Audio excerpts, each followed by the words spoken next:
We found 4 of them without documentation at this restaurant, which is Tang, and therefore also they were taken in custody by Home Affairs and the police, and the same will then apply to the HR manager because he's a representative of the employer who would also be arrested alongside with them. And also at the one restaurant known as the second story, there's one arrest of a waiter, and that waiter has got documentation but seemed not to be valid. So the Home Affairs is still going to investigate if indeed the ID that is producing to claim to be a South African is valid or not.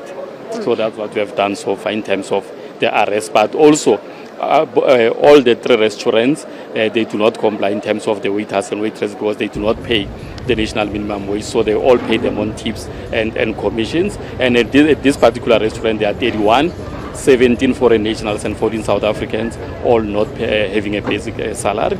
But we also prohibited the restaurant in terms of gas installations, so it can't continue to operate because their kitchen is mainly prohibited because they do not have a certificate of conformity, which must be provided by the center management.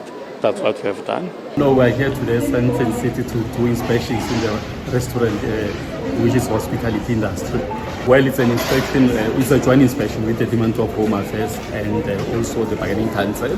The reason is that we are responding to the complaints that are there in this industry, and also complementing the capacity that the Bargaining Council has got. So that is the response in terms of our inspection. Breaks my heart. Going to work and living in handcuffs must be the worst feeling ever. Other African countries have failed our African brothers and sisters. We are here now because of high unemployment. It's sad, but also can't allow illegal people in the country to take our jobs. They must go back home to sort out their documentations and come back. As much as this is very sad to know that 5 people have been arrested. So this happened in Sandton yesterday. 5 employers, including a manager, were arrested because they couldn't show valid work permits. The Department of Labor visited 6 restaurants without warning, and some of the waiters, it is alleged that they ran away from the scene. I guess they knew that it was about to go down. But it's just said that at the end of the day, it's not only the foreigners or the undocumented people that are being affected here. It's also the people that have documents, the South Africans that were working in that company that is being affected. Because by the sound of it, it looks like this Tang restaurant has been closed. All the 3 restaurants, they do not comply in terms of the waiters and waitresses because they do not pay the national minimum wage. So they all pay them on tips and commissions. And at this particular restaurant, there are 31, 17 foreign nationals and 14 South Africans, all not having a basic salary. But we also prohibited the restaurant in terms of gas installations, so it can't continue to operate because their kitchen is mainly prohibited because they do not have a certificate of conformity, which must be provided by the center management. That's what we have done.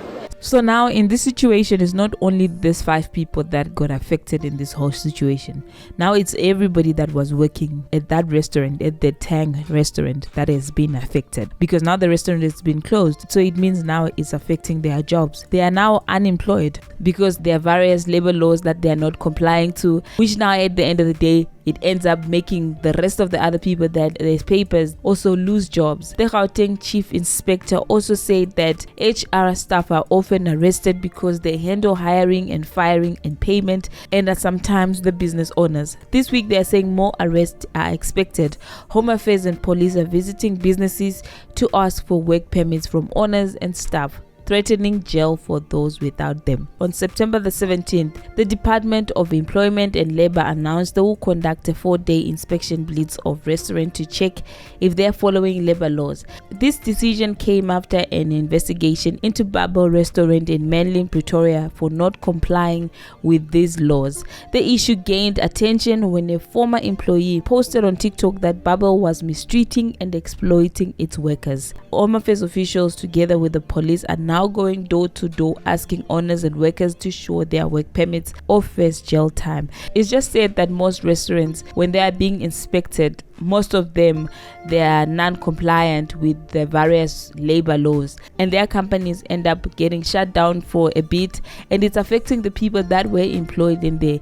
Even though they were underpaid, most of these restaurants, they're underpaying their employees. Whilst you are underpaid, your restaurant gets closed, so it means now you don't have a job until they maybe fix whatever that they have to fix. That is, if it's fixable, because if it's not fixable, it means we are going back now to unemployment, which is very sad, but I guess it has to be done. The restaurant fails to compensate employees according to the National Minimum Wage Act and was not registered with Unemployment Insurance Fund, UIF. What is said is to see poor South Africans being economically excluded in their own country. These ones are lucky because they have an option of going back home and fight their leaders instead of running away. Other people went on to say, okay, but what's with the drama of taking videos? Please, they must apply the same energy with white foreigners too.